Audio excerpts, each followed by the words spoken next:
दोस्तों नमस्कार। मैं सुमन भारती, देश की बात भारती के साथ में आपका स्वागत है। नेशनल मीडिया हो या सोशल मीडिया हो, हर जगह पे यही खबर तैर चल रही है। प्रयागराज शंकराचार्य योगी आदित्यनाथ दोनों के बीच का संघर्ष, सनातन वर्सेस सरकार।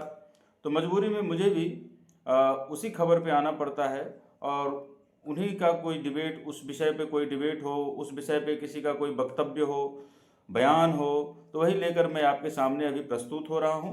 प्रमोद कृष्णम कल्कि धाम के पीठाधीश्वर हैं। पहले ये कांग्रेस में थे, प्रियंका गांधी के बहुत नज़दीकी माने जाते थे।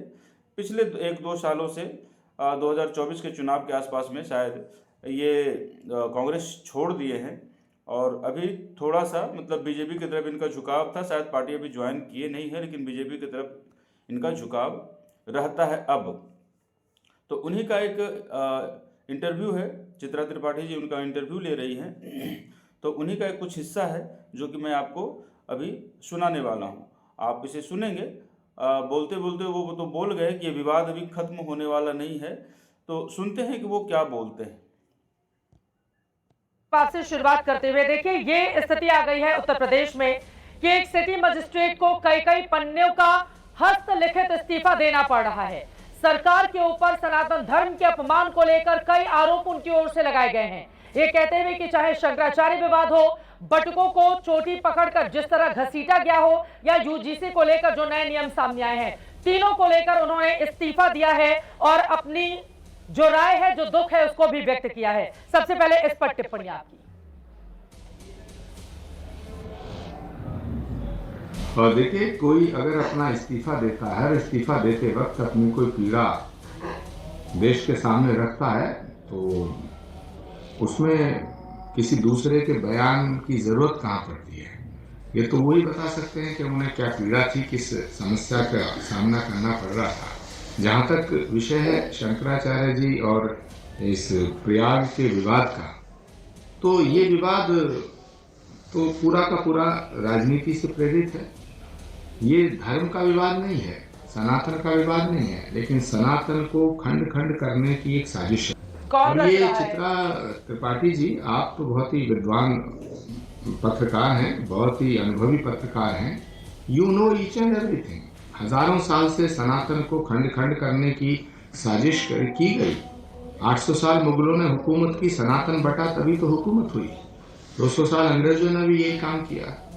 और सनातन जब इकट्ठा होता है, जब हिंदुत्व इकट्ठा होता है, तो उसका परिणाम 2014 में आपको मिला, 2019 में मिला, 2024 में भी मिला। अब 2027 का जो चुनाव है, इस चुनाव में हिंदुत्व को बांटने की बात हो रही है। कौन बांट रहा है? आचार्य प्रमोद कृष्ण जी, आपको इतना बड़ा कल्कि धाम बना रहे हैं, वहां पर लगातार आप लगे रहते हैं। मेरा ये सवाल है, एक साधु संत होने के नाते आप बताइए, सनातन धर्म को कौन बांट रहा है? अब एक शंकराचार्य जिसको लेकर प्रशासन पूछ रहा है कि आप बताओ आपकी हैसियत क्या है, क्या प्रशासन के हाथों में इतनी ताकत है कि एक शंकराचार्य, वो शंकराचार्य है या नहीं है आगे आने वाले वक्त में तय हो जाएगा। लेकिन अभी तो वो उस पद पर विराजमान है और कोर्ट ने नहीं कहा है कि वो शंकराचार्य नहीं लिख सकते। उनको इस तरह से अपमानित किया जा रहा है, वो भी संतों की सरकार में। आचार्य प्रमोद कृष्ण जी, अब ये दिन देखने पड़ेंगे शंकराचार्य को कि प्रयागराज में चंद कदमों की डुबकी लगाने के लिए आप मेरी हैसियत पूछिए।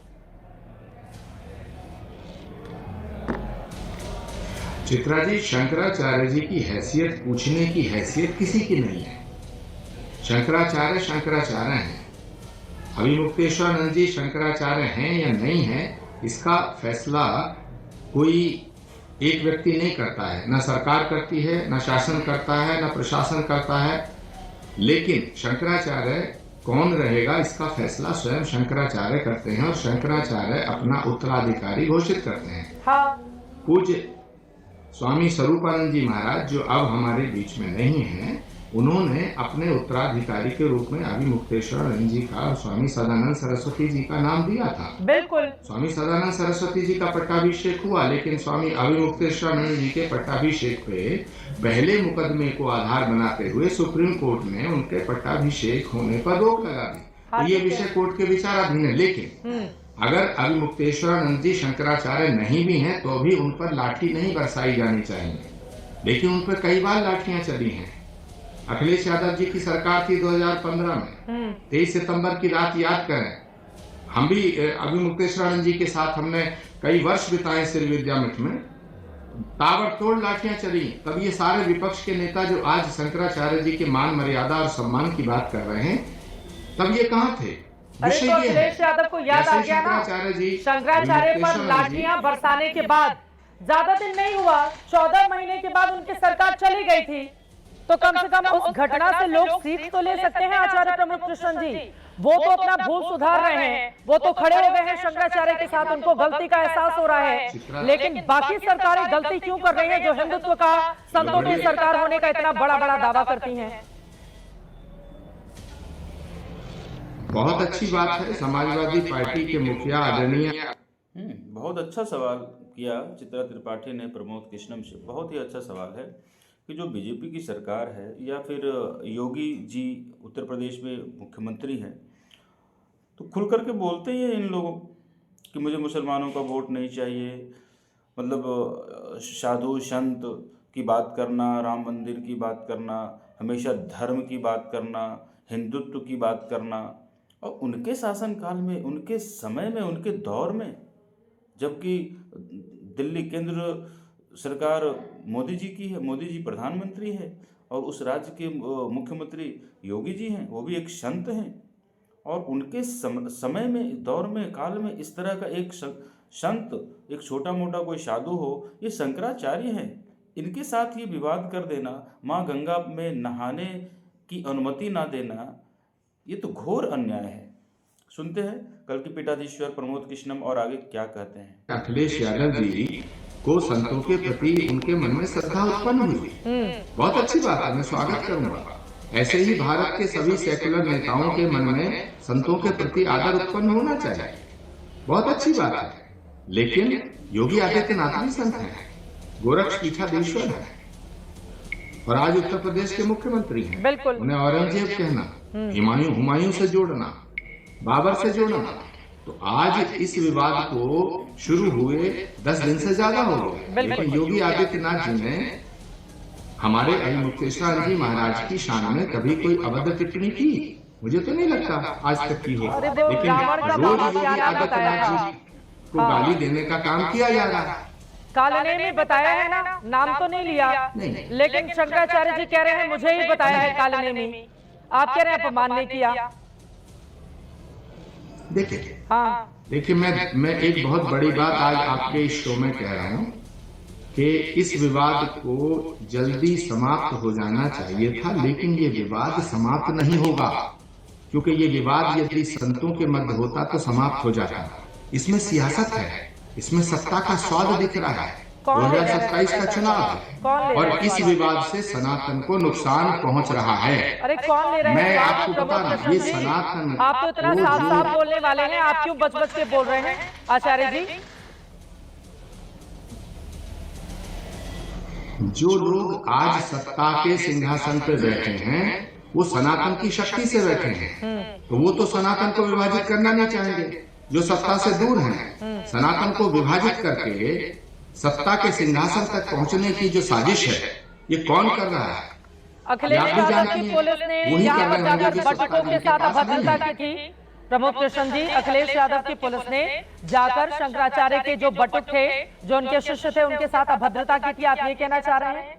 अखिलेश यादव की पुलिस थी आचार्य जी? देखिए, पुलिस ना अखिलेश यादव जी की होती है, ना योगी आदित्यनाथ जी की, ना चित्रा त्रिपाठी जी की। पुलिस होती है सरकार की, और पुलिस एक व्यवस्था के तहत चलती है। जो आज योगी आदित्यनाथ जी ने कहा है संविधान सबसे बड़ा है, तो कौन सी गलत बात कह दी?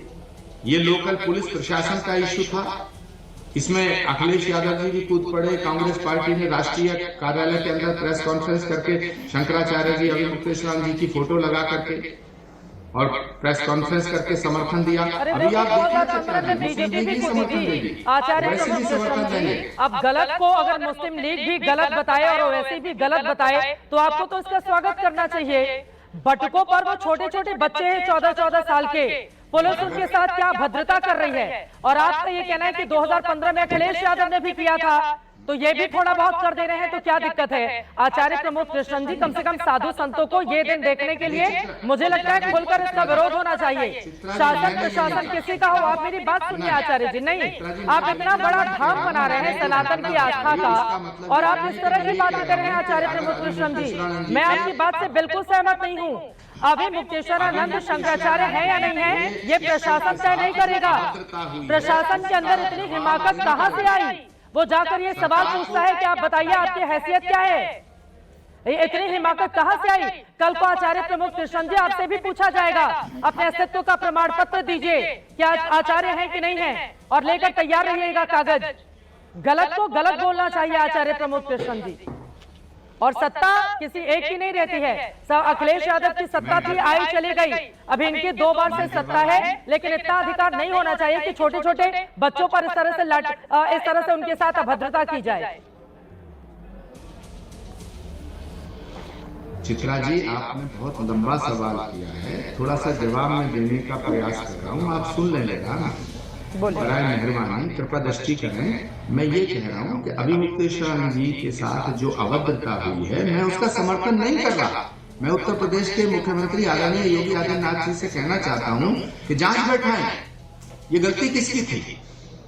मैं तो ये कह रहा हूँ बटकू के साथ जो दुर्व्यवहार हुआ है वो गलत हुआ है।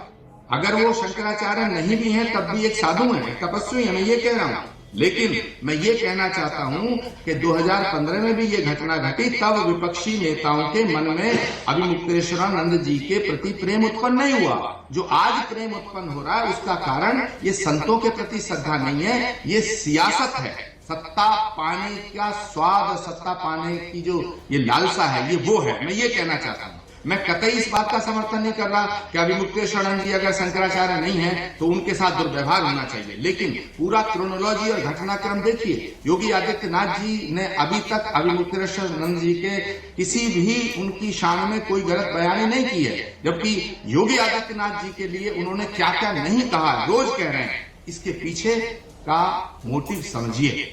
अब शंकराचार्य और इससे सनातन को नुकसान मुझे हो काल रहा में है। भी बोला जा रहा ये है, आचार्य प्रमोद कृष्णन जी बोल रहे हैं कि नहीं ऐसा नहीं है। अब वो तो शंकराचार्य खुद ही बोल रहे हैं कि सीएम मेरे लिए काल में शब्द का इस्तेमाल कर रहे हैं, लेकिन आचार्य प्रमोद कृष्णन जी को नहीं लग रहा है। फिलहाल के लिए बहुत